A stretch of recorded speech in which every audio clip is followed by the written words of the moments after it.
Thank you. Hi, like you said, I'm Freddie.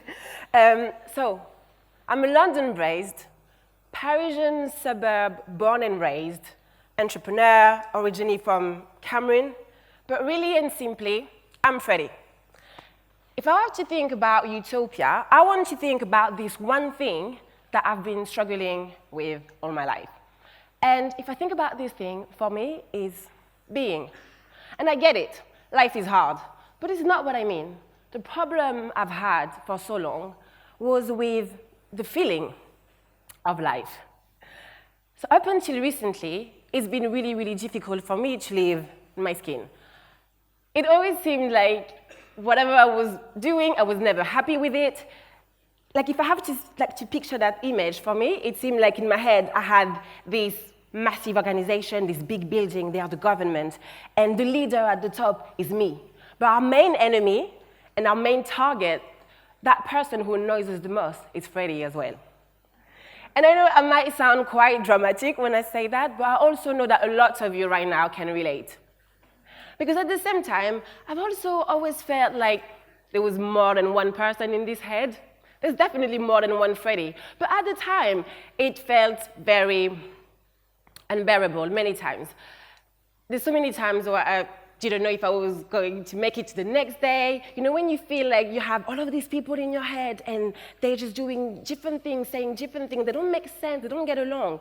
That's how it felt for so long. And at the same time, struggling with being also meant that I found it really difficult to know what my use was. I'm a solution hunter. I love solutions. I love answers. I love to know, why we're here, what am I doing here? And I just couldn't understand what the point of me was, and I just didn't like myself, so what am I doing here? So, everything changed that summer, a few years ago. Every summer is the same thing. I don't know if it's because it's my birthday in July, but I get very, very down. I'm a very dramatic person, like I told you, self-beating every summer. What have you done with your life? You haven't done enough. I don't know, maybe that's the reason. But that summer in particular, I was struggling. I would have back-to-back panic attacks all the time. So I don't know if any of you has always had any panic attacks, but the way they would feel for me, I would just feel for a few minutes, but that felt like hours, like I was stuck in this really dark tunnel, but there's no light at the end, and there's absolutely no way that things can get better from there. But that summer, so things are really bad, but I just don't understand. Things are finally changing for me. I've finally met a decent man, because I've collected the bad boyfriends, but this one is amazing. We've just moved in together, and I've been in London for 2 years. Now I'm in a good place. I have really good friends. I hate my job. I really hate it. But it's a good one. And it pays well. So I just don't understand. And this time, I'm just going to fight. I understand that this is me. I feel bad all the time. I have really strong bout of depression. They come and then go. But this time, it needs to stop. So I decided to go to see a therapist. So I go to see Claire. And I said to her, I'm going to be really honest with you. I'm Freddie, but there's a lot of us in this head. I'm going to be honest with you, okay? I'm crazy. Help me. Answer that, okay. And at the time I said that to her, it wasn't the first time that I had this conversation with someone. The first time I had this conversation, I was 8 years old, and I went to my dad. My dad is weird like me, but most of all, he loves to listen to me. Not many people do that, but he doesn't mind. So I went to him and I said, Dad, I have a massive problem. I think there's 2 people in my head. And he said, actually, I think in your case it's more 4 or 5. It didn't help at the time. But when I was starting to do my therapy, and I went to Claire and I said, all of these characters are there. This is how we started to approach them as just different Freddies and characters. And at the same time, that same month, I also launched my blog. I've always wanted to have a blog, but I was too shy, and I was like, who do you think you are, Freddie? Like, who's going to come and read whatever you have to say? So I just didn't feel I could do it.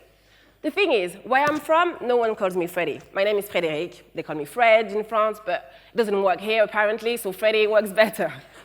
Then another thing that I don't understand, how Freddie easily turns into Frankie. You would be surprised the amount of people who call me Frankie.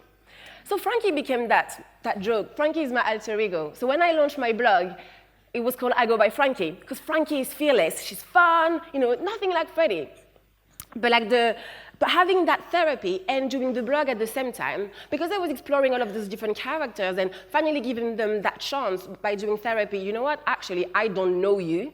So I'm going to go through all of these different characters, and we're going to approach you with much more kindness and being open to the fact that I might just not know them. And the blog became that platform to really express all of this work that I was doing in therapy, and it drew so much confidence.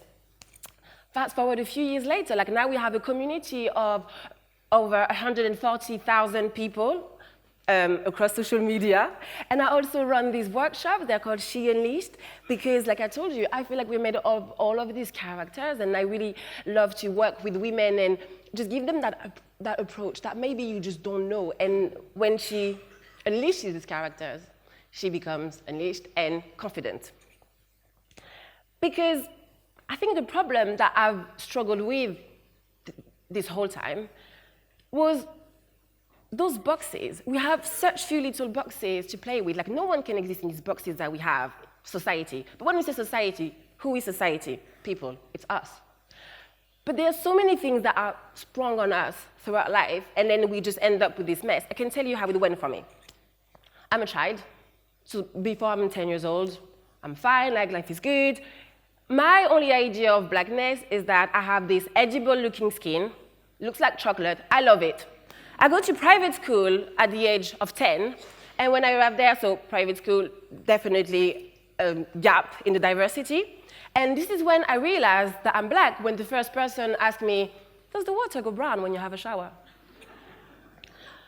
2 years later, I realized that I'm also a girl, like a woman, when some guys start to mock me because I have hairy legs. I was 12. And also when managing their feelings and trying to be noticed by them became the end game. I noticed I was a woman. And then a few years later, uni days, I go to this business school in posh Paris, and this is when I realized that I'm a suburban and how low it ranks too. So I get to the age of late teens, early 20s, and I have all of those projections that have been put on me, like how this ranks low, being black, being a woman, at every level. And I know that we all have that. We all have those tiny boxes that, and it's okay. We need this filing system sometimes, but the problem is when we use the same boxes to define ourselves, it's just too narrow. And it got me thinking, what if actually my purpose, because trust me, I've been really struggling with this. What's my purpose? What am I doing here? Why should I be here? What if our purpose was just actually to self-become? And what I mean when I say self-becoming is, we think that we know so much. We can be so stubborn. And the first thing that we think that we know is ourselves. But do we really?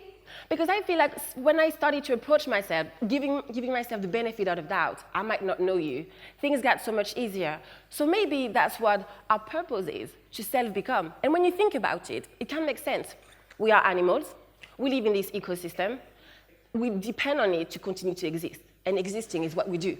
So how do we sustain it? By becoming better. Because if we become better, if we learn who we are, if we self-become, we also develop new ways to make sure that we sustain this environment that we rely on, right?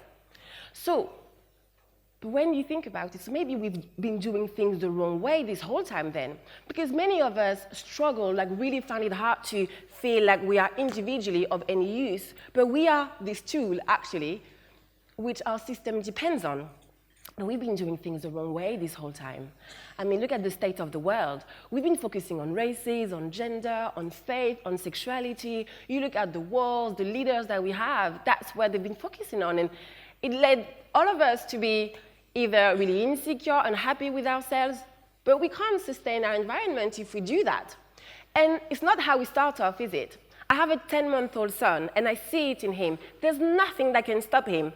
He's trying everything. It doesn't matter if he falls, he's going to try again. And we've all been there. We've all been these really feisty people, but then those things happen. So the purpose, maybe, is just self-becoming.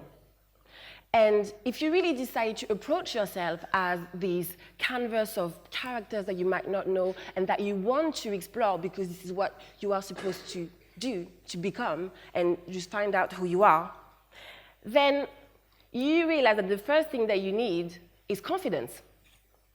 And because it's almost like we owe it to the world to sustain it, to fully become, explore who we are, and just serve it. So confidence is one of the tools that we should be entitled to. The same way that we need water, the same way that we need food to exist, then confidence is part of this tool that we should be entitled to. And this is why I think that we should just go out and claim it. Because those narrow boxes, no one can contain you in that. You are so much more than that, and it's hard for us to start to approach ourselves like that. So much more than that. So, confidence. We just deserve it. We should just claim it. We are just much more than those boxes and this filing system that is too narrow. If you've ever felt uncomfortable, if you're still struggling with the way, like with how you feel in your skin, with the way you look at yourself, that's because you've been fed the wrong information this whole time. People, society, however you call it, they've sprung their expectations on you, but you didn't ask for that. So just turn the camera, like just face yourself and just explore and give yourself the benefit of the doubt. Maybe I'm much more than that, but I've been so constricted in this view that I haven't been allowed to see it. And if there's one thing that I really want you to bear in mind is that you are entitled to confidence. It's not just like sitting here and you decide if you take it. It's yours. You should go and take it because you are entirely valid. You are this complex person. You're made of so many different people. There's no baseline for comparison. I'm Freddie. I reckon I'm probably made of 47 Freddies. I don't know. I suppose there's a James here. James, you're probably made of 53 James. Where do we start the comparison? Where's the baseline? Like we should not. Like we're all valid. We don't need to be anyone else. We are this tool, part of this environment that we're here to sustain. So, what I want you to do today, start doing, is to go on that journey. You need to unpick the bullshit. All of those things that people have put onto you, just unpick it. All of those things that you've been uncomfortable with, they are not on you. Because I want to tell you something. Wherever you think that I am, or whatever you think that you've seen or you've heard with my accent, you're wrong. Before I am black, before I am a woman, I am Freddie. Thank you.